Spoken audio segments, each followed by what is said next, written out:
Sa ibang balita, nakaantabay ang ilang residente sa Barangay Payatas, Quezon City sakaling kailanganin nilang lumikas. Nanganganib po kasing mahulog sa bangin ang kanilang mga bahay dahil sa patuloy na pagguho ng ginagawang kalsada roon. May news to go si Oscar Oida. Ilang gabi na ring halos walang tulog si Mang Wilson Nilo sa pangambang tuluyang mapasama ang kanyang bahay sa patuloy na gumuguhong daan sa kanilang lugar sa may Lower Empire, Barangay Payatas, Quezon City. Ginagawa kasi ang kalsada pero natenga dahil sa sunod-sunod na sama ng panahon. At ngayon ay unti-unti nang gumuguho tuwing umuulan. Dati-rati raw, malayo pa ang guho mula sa kanyang bahay. Pero ngayon, halos isang dipa na lang pag nagkataon, sa bangin sila pupulutin.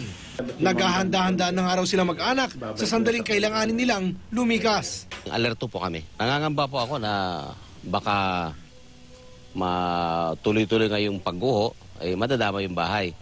Kaya ang ginawa ko po, kinausap po yung kontraktor. Binigyan naman po ako ng assurance na gagawa naman sila ng paraan.